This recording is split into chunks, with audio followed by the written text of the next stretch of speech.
All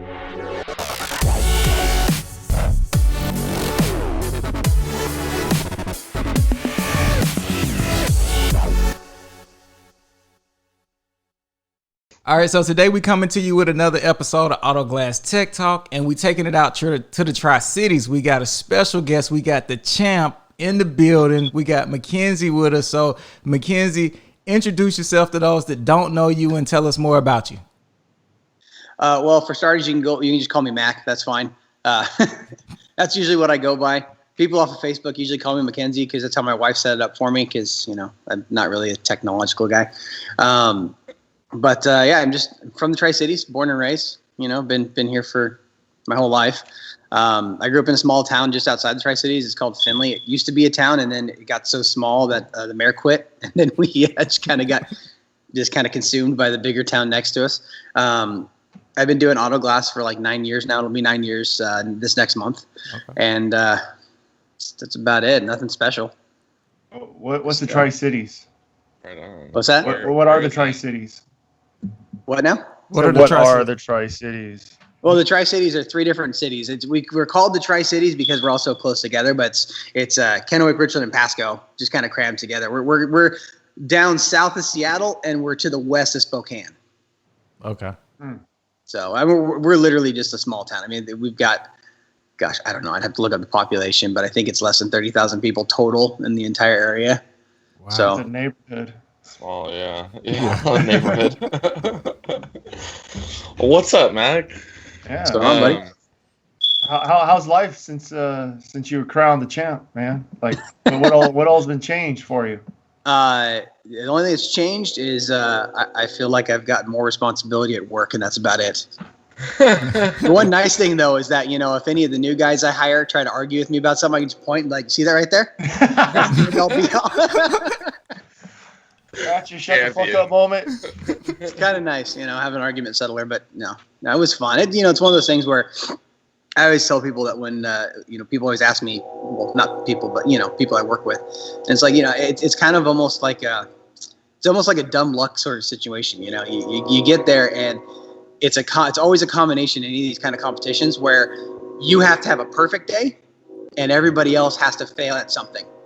So the fact that I won was really a combination of those two things. I mean, I'm gonna go back next year and try again, but okay. I mean, chances of me winning again are going to be pretty slim because there's some. I'm glad I did my part to help you out.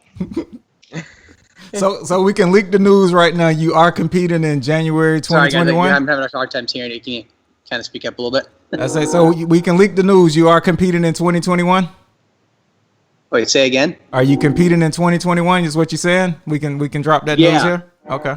Well, 2021 is going to be it. I mean, they're not going to do anything else this year because they're moving it to January now. Right. In fact, I'm surprised they're even going to have one. All right. So you're going to compete in repair and replacement, or do you know yet? Yeah, I'll do both again. Okay. Yeah, they'll want me to do both again. My real goal this time is just to, not screw up. I don't want to be dead last. That would suck. That was my only goal this year. And then, do a little bit better in repair. That'd be nice. But, I mean, I felt a little bit bad being the fact that Novus is the one who invented rock chip repair, and I lost. I'm like, come on, man, this sucks. But yeah, no, it's all good. Yeah. Had some really tough competition. It was a good year. That's what's up. That was an exciting event. There was a few of y'all that were kind of down to the wire there. Yeah, yeah. The time limit, man. The time limit is tough. Time limit always kind of screws you up. Did Novus do any campaigns featuring you, like "We Have the Champ" or nothing like that? They didn't play that or nothing. No, they did. Oh, they totally did. My boss over in Seattle, he said, "Hey, you need to come up for one of our store's grand openings because we're gonna have all the managers here." Blah blah. And I show up and he had this chintzy banner made and had this really bad picture of me on it and all this stuff. And I don't photograph well anyway, so I looked up. I'm like, oh god, that's terrible. Is that Mike? Was that Mike? Was that Mike who did that? That was Mike who did that. Yeah, yeah. You've met Mike. Mike's a. Oh yeah, we know Mike's a good guy. All right. Well, since we're jumping right into the whole, champion part and everything, we had Alfredo on and Jason on. what's same thing we asked them. What's something that was like super difficult during the competition, and what was something that just went pretty smooth, where it was just most natural for you? It's a tough one, man. Honestly, the install was the smoothest part because that's the most natural part for me because we do that every day. The biggest thing for me was luckily that I didn't really have to change much going to the competition. The way I did it there is how I do it every single day. So everything from putting covers on the car to the way I prep and clean. I mean, you guys have seen me do stuff before, and it's just I tend to be a little meticulous anyway. The hardest part for me was having the proctor there, having the pretend customer, quote unquote. Yeah.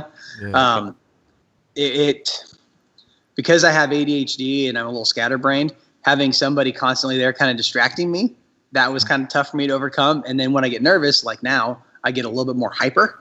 So I don't know. I mean, I'm sure Chris could see in the video that he took of me during the finals, be bouncing around everywhere. And that's just me naturally. I mean, when the one plus side is that because I have ADHD, when I do get nervous, I move quicker. I was going to say, you were bouncing faster. You were just jam. Well, I mean, the thing is too is the hardest part. Like I said, the hardest part's having the customer there. You take the customer out of that, that's a 45-minute install easily on a daily basis. You throw that customer in there, and then you have to, actually go through and, the crazy thing is, man, like the pre-inspection and post-inspection, you miss one little nick on that vehicle because they're rental cars. Miss one little thing on that vehicle, and you get docked a point or something like that for every single thing that you miss in your pre-inspection. So it's just crazy. Like you have to spend extra time than you would normally spend dealing with the customer. Because you have to make sure that you hit every one of these steps. I mean, in my daily routine, I literally will go through and mark the spots real quick, take photos of it with my phone, and then I have before and then I take after photos. That way, if there's any indiscrepancies, I have both. But they take that away from you because you're not allowed to have any technology there at all. You can't have your phone. I can't wear my Apple Watch, which really threw me off because my wrist felt naked the whole time. That was just weird. But like they don't want you to cheat, so you lose a lot of the stuff that a lot of the technology that we would normally integrate into our everyday setup that would make things a little bit easier. But that was really it. I mean, everything else is pretty much just business as usual. Nice. So unless you're Jeff and you get screwed. I didn't get screwed. I screwed myself. That was nobody's fault. I can't blame anybody. Yeah. Okay, the man, glasses they had there sucked too. They picked a bad car for that. Man, and what sucked about it, I think, for everybody is none of the glass fit. Everything was messed up. None of it fit. The moldings were garbage. I mean, if I could go back and redo it, I would probably set that molding in after I put the glass in because the molding was falling off the window. Like that would have been the kind of car where I would have ran a bead closer to the outside of the glass, stuck it in, let it kind of roll a little bit, and then stick that molding in after the fact. And then it would have been a much cleaner, nicer looking car. But God, that molding was terrible. Well, the glass was horrible. When I finished my job, and that was one thing that kind of tripped me out is how many guys just when it was over, instead of just finishing their stuff, they just threw in the towel and said screw it and walked away. Yeah, they walked out. I was like, that was crazy. But I mean, the window I had in my car, it took Chris and it took three guys. Two had to hold it in because they kept wanting to jump out of the car. It was so out of bow. It was crazy. And then I had to take it back out and play with wet glue. My God, what a day. So what was harder? Was the chip repair harder or the replacement harder for you? Oh, man, chip repair was cakewalk. That was the first thing I learned how to do when I started out here. And with being with Novus, we're so particular about the way we do our repairs. And the techniques that we have several techniques that are used only at Novus that we don't like to share. And we do kind of extensive training. So when I was first trained, I spent more time learning how to do chip repairs. I did windshields, to be honest. And that was actually my biggest fear starting out was a chip repair. So I spent more time doing that to make sure I was more comfortable with it. It wasn't that bad. Chip repair, especially since they screwed up and gave us an hour instead of 45 minutes in the initial, like they were supposed to. Right. It was like, I got done. I'm looking around. I'm like, how much more time is there? It's like, good Lord. It was a breeze. The chip repair, they always say they're going to throw a curveball in the chip repair, but there was really no curveball. I mean, it was, the finals was a star break that was just under the line of sight. That was their curveball. And they said it could have had water in it, so you had to pretend to do a dry out because you can't do an open flame inside of a building. So there was a lot of stuff that we did that was kind of pretending, for show. That part was a bit weird to me. Like I would have rather the challenge of them actually putting water in the break on the finals and us actually having to go through and dry it out and then do the repair. Because depending on how you dry out a rock chip depends on the final product. I mean, if you overheat it, you're going to daisy. If you try and use a chemical to dry it out, then you're going to have a grade repair when you're done, and it's not going to be as clear. So it's just, I think that they did a good job trying to make it difficult. But in the finals, I don't think it really threw anybody that was in there. Everybody seemed to go and really, really kind of knock it out very smoothly without any problems. I mean, there was some really good competition in the chip repair. The competition in the chip repair was tough. Felt like it was a little bit harder than what it was for replacements, just because I think that the chip repair guys, I think that they were more focused on the chip repair than the replacement guys were. I think the replacement guys, are, like a lot of us, kind of do everything, Mm-hmm. And I think that they didn't have the chance to actually focus on the replacement as well as the chip repair guys can just focus on a repair. I mean, to train for a repair, all I have to do is, for the competition at least, is work on getting your paperwork in a row, working with a proctor. But the repair process itself is so simple and so streamlined with the equipment that everybody has on the market now. Right. It's just not as difficult as doing an install. So you go towards more people skills on the repair side than you do on the replacement side. And the people skills on the repair side, they were intimidating, and they were top notch. I was looking around and everybody's like giggling. And I'm like, oh man, I should have been a chick for this. I told my wife when I was done, I was like, babe, you need to do this next year, because if you do that instead of me, everybody loves you. You'll just start to go over there giggling and you'll win everybody over. It'll be perfect. Man, I was trying to smooth my judge over. My judge wasn't going for it. She was cool, but when I knew I was done for, I was trying to make her laugh, and she wasn't even having it. So you suck. Yeah, the proctors were pretty good. I mean, I was more nervous about having a proctor that was going to do the whole, stand there and arms crossed and kind of glare at you and kind of make you feel uncomfortable versus an over talkative one, because I mean, I'm sure you've noticed already, I can talk for a while. So if somebody's talkative, I can kind of play off that a little bit. But the worst customers for me are the ones who stand there and glare at you the whole time. Those guys, I just can't do it. Half the time they're just doing it because they're interested, but they don't like to talk. Right. But it just makes you feel like you're just kind of being watched. So the best would have been if one of the proctors grabbed the cowl and started cleaning it. That would have been the best.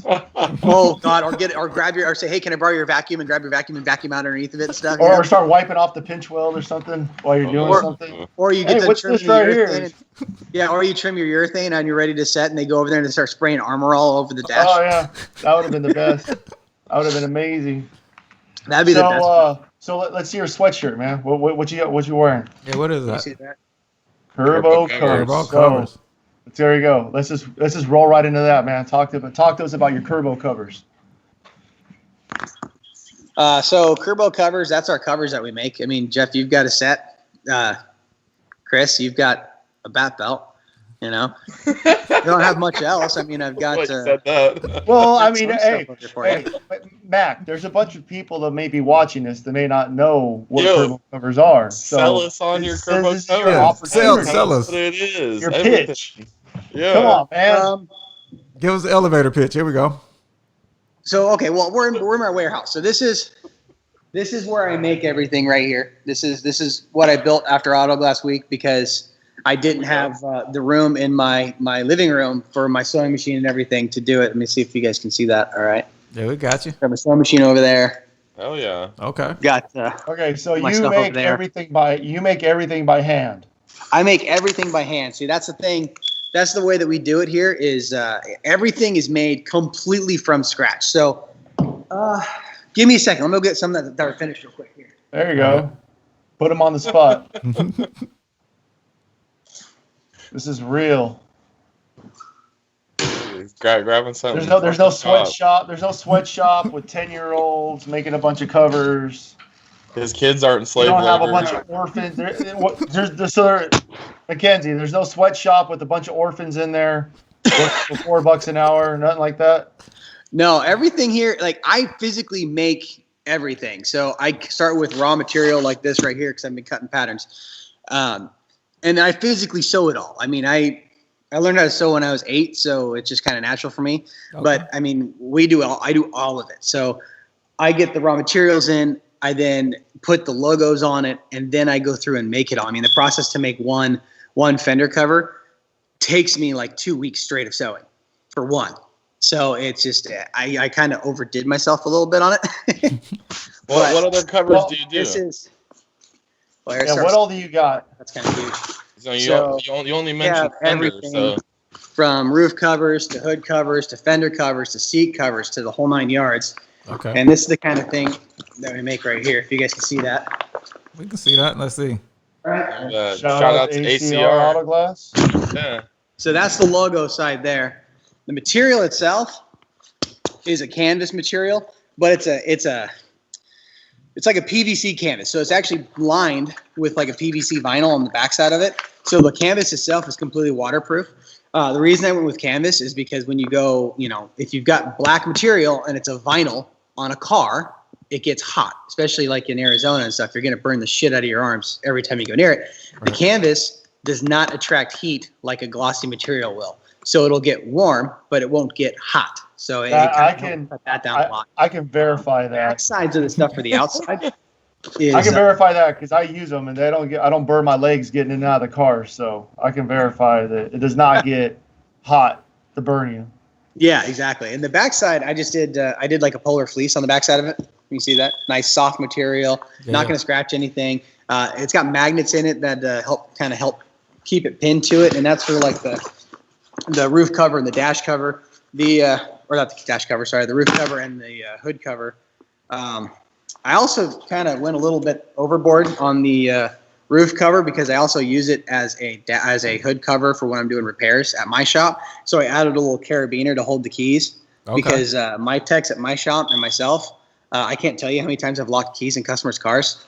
So, and I'm sure you guys know it gets spendy when you're calling a locksmith, once a week to come in and do it. But don't tell Mike that. He doesn't know. Just taking that out of my pocket so I kind of do it under the table. And then the fender cover is the big one, and this sucker's huge. So this is the fender cover here. Okay. You've got this goes down each side of the car, and then you've got this that spreads across the nose of the car, so it covers the grille and the headlights. And then this one goes down the other side. This will actually go on your average style like SUV. It will literally go from the mirror, which these strap onto, all the way around to the other side mirror. And it's also got magnets as well, pockets to hold all your guys' tools and stuff, tools, parts, pieces, all that kind of stuff. So it just hangs on the mirror? My biggest thing when I was making this stuff is my goal was to make it as easy to apply and take off as possible. So that way you didn't have to sit there and mess with a big loppy setup. Because if you get some of the other covers that are on the market, and the reason I started making my own is because I was kind of frustrated with it, is some of these other covers, you've got just a fender cover. That's it. So you have to pop the hood. You've got to put 3 different pieces on the car to properly cover it. And they're not quite big enough. And the material they come in is kind of thin and chintzy. So they kind of almost, they might as well just be plastic at that point. So I just decided, let me see if I can do it myself. And Jeff, you got the first real fender cover. Yours was the final version that I'm selling now, and that was the 6th one I had made. That yours was the 6th one, and I'd made myself 5 trying to figure out how to do it. The products are great. I use them. I use the seat covers and the dash cover on every single job. I don't use the fender covers on everything, but when I need it, it's there and looks good. It's impressionable to the customers. Gotcha. And it's mobile advertising, that's kind of how I looked at it. I looked at it in the sense of, if I make it right where it'll protect the car and I make it to where it'll look good, because, it's got to have form and function, in my opinion. If it doesn't look good, why the hell are you putting it on the car? Right. Right. Well, I before I got yours, when I was prepping for the competition, I bought some cheesy ones from Amazon, and they are cheesy. Material's thin. They don't cover the whole I think I fender. bought those too. Yeah, I mean the Amazon ones, they're only $20 for a reason. Yeah, exactly. Yeah. Yeah, you get what you pay Yep. for. So, quick question Yep. for you, Mac. If someone wants to get a cover or got questions about getting some, how can they reach out to you? They can reach out to me on Messenger. We also have a Facebook page, Curbow Covers. Okay. That's our Facebook. They can reach out to my wife, Jennifer Curbow, as well. But the Facebook page is the best way to go through. Okay. So you guys can just message us straight through that. We do everything through PayPal, so it's just all quick, easy, and seamless. And Do you have to buy a complete set? You have to buy a complete set, or can you just buy pieces? No, we sell them all over the place. We do them separated out. We do complete sets. We do everything. So it's kind of crazy and it's kind of a lot. So it's it's one of those things where it's like, what are you going to use the most, and let us know and we'll make it happen. We can also do custom stuff too. So if you have something that you think you might want to get for a car that you work on more often, that might be a little bit more suited towards what you guys do, reach out and I can create something for it. So what's if it's not a custom piece, if it's pieces you're familiar with but have custom artwork, what's a turnaround usually for a customer? Turnaround normally is 6 to 8 weeks to get something like that. Right now, it might be a little bit longer than that because we are having issues getting material because, so many factories have shut down. Right, so the last time I ordered material, it took about 5 weeks to get here. Mm-hmm. So, it was kind of fun because, you drop, almost $1,000 on material to get in here, and then you sit there and it's not there after 2 weeks. You're like, okay. Usually it's here in like a week. What's going on? And it's just, it kind of gets a little hairy. Yeah, material's been slim everywhere for everything, it seems. Yeah. A lot of things are being delayed. Yeah. So what's up with the dirt bike in the back? Oh, my that's kind of a dirt bike, isn't it? Well, it was a dirt bike. I just finished building that a little while ago. I park it here because I ride it around every so often. I still have to get a license, but don't tell anybody I'm renting it illegally on the road. So. Oh boy, criminal. But yeah, my dad and my brother both got dirt bikes. I'm like, hey, you should get this one too. We found these ones off of our online on some chintzy website, and they're like $1,700 brand new. And I'm like, yeah, all right, sure. So we all went in and bought these dirt bikes. They came in, and they're good little dirt bikes. And I'm like, not really that kind of dirt bike guy with all the plastics on there. I'm like, I wonder what it looks like if I strip it down. So I stripped it down and saw the tank had a nice look to it. And I'm like, it could use a new seat. So next thing you know, I'm fiberglassing a whole new seat pan, and I've got, I'm re-stitching it and wrapping it. And my wife's looking at me like, why did you just tear apart the bike you just bought? And I'm like, it looks better this way. Is that a paddle tire on it? What's that now? Is that a paddle tire on it? No, those are like cross tires. This was a cross bike. So we bought them. They're street legal and they're off-road capable. That's what they're designed for. But the tires are just not quite meaty enough for out here. So we go and sand a lot. And you slow down a little bit on this thing, and you're laying it over. So we go out. My son's going to be 11 next month, and we got him a dirt bike, and we go out with him. And it's funny because we'll go through these little like hairy spots where there's sand, and my dad and my brother are all out there with us, and my son will slow down so that he can kind of get around a little bit better. And he slows just down enough to where all of a sudden, all of us one at a time will just tip over all the way through because we all have the same crappy tires. So yeah, it's fun. It's just a little 250, so I mean, hitting it on the road is kind of like driving a big moped, right? Which is kind of more fun for me, but whatever. I'm not really a Harley guy, so. Cool. Oh yeah. So what else? Well, if it's not what else you got going on? I know you're in the VWs. You still working on those things? What's got going on with that? Yeah. Actually, I just got my bug up and running.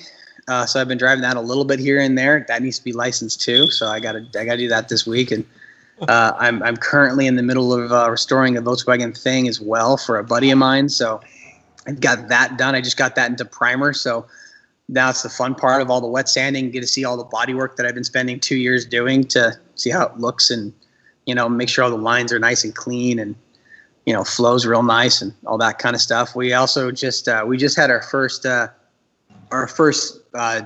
yesterday was our first Sunday back at church doing our first service. My wife and I lead worship at our local church. So we had to do a whole outdoor setup. So Saturday night and Sunday morning were kind of hectic because we had to go through and set everything up and try and figure out how it was going to work and all that kind of stuff. And it was crazy. We had a huge storm here Saturday night too. So we're sitting there, and we're inside the church trying to get all the sound equipment set up and trying to figure out what to do and how we're going to make this work. And literally there is a massive storm outside, and we're about halfway through trying to practice and trying to get back into it. And lightning strike hits, and power just goes out. We completely lose power, and our first thought was, oh no, I hope nothing fried, because everything was plugged in. But we were good. We got lucky, and yesterday morning was fun. A little windy, but it was good, man. It was fun. But yeah, we're busy people. I don't like to sit still. I can tell. Yeah. Made me tired telling me everything I got going on. Yeah. And that's just kind of scratching the surface. We kind of do a little bit of everything. I also remodel my house and, all that kind of stuff too. So there's a thing called sleep. Have you ever heard of it? What's that now? There's a thing called sleep. Have you ever heard of it? No. Yeah. I'll sleep when I'm dead. There you go. All the time. I usually go to bed. I'm more of an early morning person than a late night person. So, I've always said that, the best time to be selfish is early in the morning. So I try to wake up before my family does so that I can do the stuff that I want to do. Like if I want to play video games, I don't do that usually unless it's in the morning. So I'll usually wake up extra early, spend an hour or so on video games, tinkering around. Then I'll do my quiet time and read a little bit because I need to read to kind of resettle my brain. And then I'm off to the races. Then I come out here because, it's, early in the morning here, and we're here doing covers and go to work, 8 to 5 or somewhere in that range, and then come back out here or go do something else. Jeez. I don't like to quit. It's like I don't know. It's like a drug. There you go. That's what's up, man. You can sleep when you die, man, and get it in while you can. So I feel exactly. Yeah. It's been kind of crazy. So we just kind of one thing after the other, just kind of lay it all out there. My wife and I have 3 young kids. So our oldest is 11, but our youngest just turned 6. So we've got 3 kids in that age range, and we kind of truck them around everywhere we go. I think they live in the minivan, just kind of sitting in car seats most of the time and coming out and running around. That's why we bought the dirt bikes for out here at the warehouse, because the warehouse is out in the county. So we can hop on the dirt bikes and go take the kids for a cruise, and have a little bit of family time while I'm out here trying to do some covers and put things together. So it's kind of crazy. I'm sure you guys have stuff that you do. I know, Jeff, you like to play video games and all that fun stuff. Yeah. No, I haven't played games in a long time. I got a lot going on with my business and everything. But yeah, we stay busy, family things, and my kids are older, so I don't have the same things going on that you got. My kids are adults already, so a little different. Yeah, mine's right in the middle. Some tells me that's not going to be much easier. It's a different set of challenges. I'll say that. I got great kids. I'm not complaining about my kids at all, but you have different problems in life than, what toys to buy and who bullied who at the playground and things like that. But well, my son's got ADHD too, so he's bouncing off the walls everywhere we go, and he's crazy. He's a handful, man. If I'm trying to do something, it's like, okay, fine, let's go outside and run a little bit because you need to get some energy out. Go run laps. Go do something. It's like, geez Louise, man. It's crazy. All right, here we go. We're going to switch gears up a little bit. So I got a couple of questions for everybody. So with it being the first of the month, we're going to go back and recap May. So we're going to start with you, Mac. What was your most challenging install during the month of May? Actually, my most challenging one wasn't an install. It was actually recalibration. My shop just got recalibration. We just went to the Autel system. I don't know if you guys have used that yet. And I'm kind of learning on the fly. Well, we'll just say that. Basically, I got the system.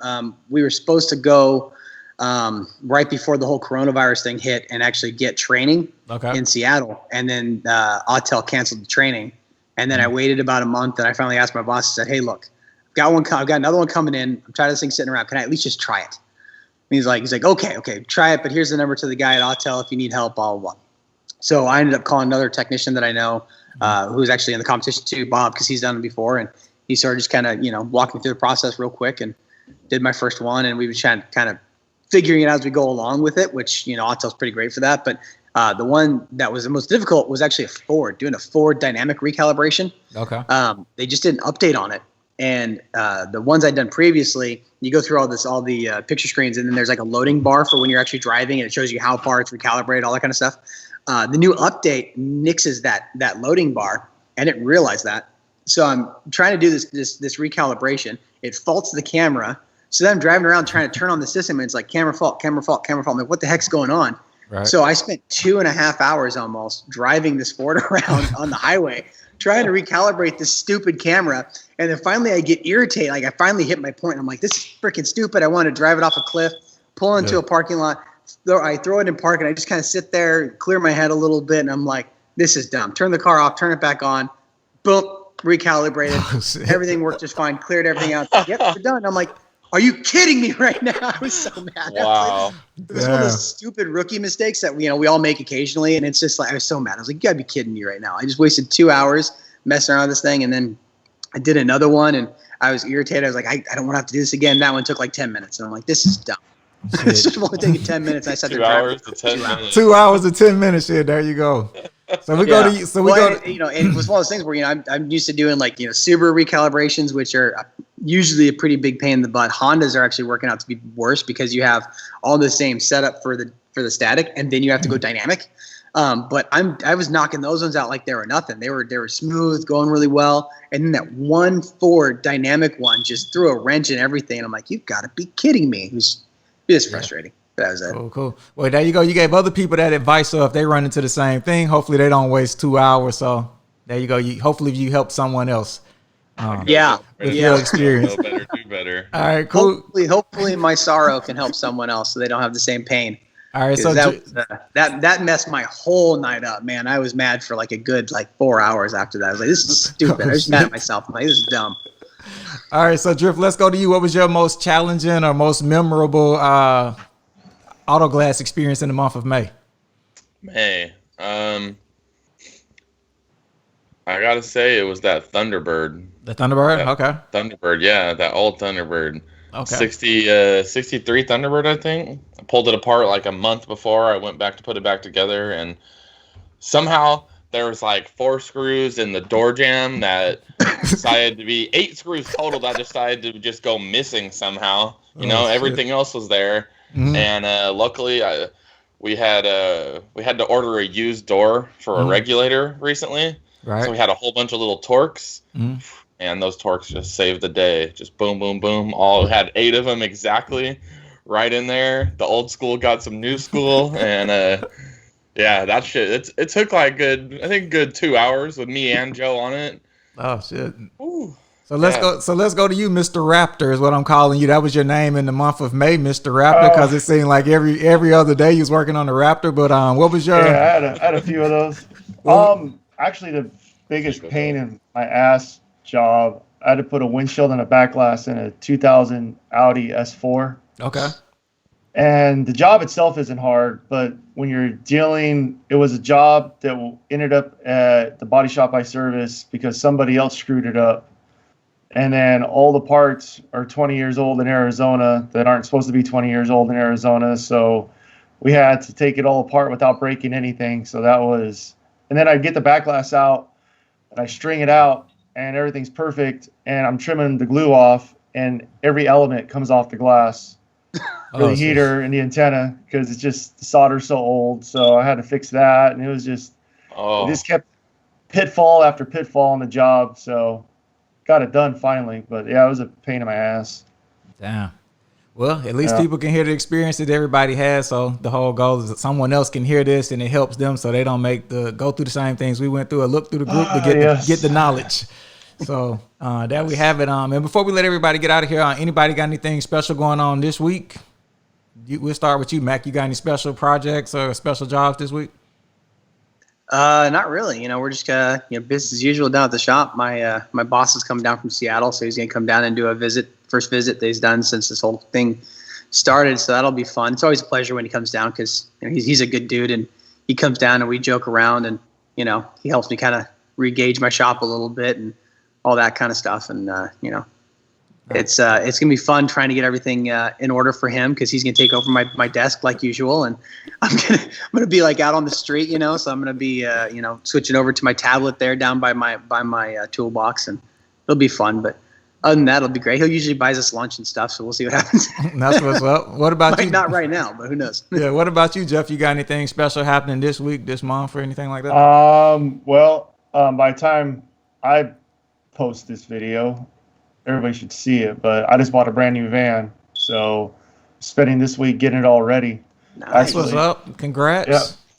Yeah. So I took advantage. Never want to waste a good pandemic, so took advantage of that 0% financing.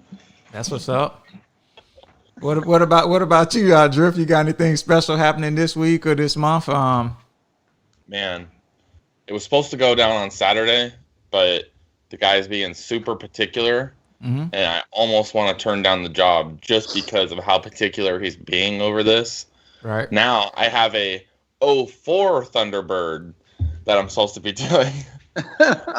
And yeah, I'm not looking forward to this thing. I was like, it doesn't seem like it's too bad to come apart. You can see everything, once you pull the plastics off, but who the why do you have a 04 Thunderbird this clean still? Like, it does not need to be on the road.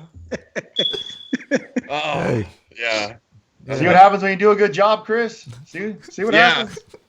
I got some other guy calling about a chop top in Santa Cruz. He's like, sent me one picture. Can you do it? Can you do it? I don't know, man. We'll see. Yeah. Well, that's what's up. Well, we appreciate. What about you, Corey? What do you got going on special this week? Yeah. Well, what I got going on, we'll shout out to Monique. Monique is finished with homeschooling, so me and her get back to a normal working piece where we can get a lot of work caught up that we got to do since she homeschooled 2 kids and now she's back working full time since it's summer break for her. So we'll connect more. That's why she's kind of been missing because she got 2 kids, I forget how different they are in age, but she was teaching 2 different kids, school and working. So we get back to a regular working routine, and hopefully, things pick up for people in the month of June, because we really enjoy engaging and talking to people, but so many people have been down or without work. So it's been tough. So that'll be cool. And other than that, ain't nothing else. Just same old with me, man. Nothing major. Nice. Right. Yeah. All right. Cool. We appreciate all y'all for the knowledge. Knowledge is power. And Mac, shout out. Thank you for dropping the info here that you are competing in 2021. That's in Florida. That he will be competing in both. He's coming for the crowns again. He's trying to be the two-time winner. So we wish you. Don't worry, I'll go just to make you nervous, Mac. Yeah. Well, hopefully Alfredo doesn't compete this year because then he'll have a fighting chance. Yeah, so we appreciate you and we'll connect with you there. And y'all take care and be safe during the work week, man. Yeah. Thanks, man. Later, Mac. Later, guys. Have a good one.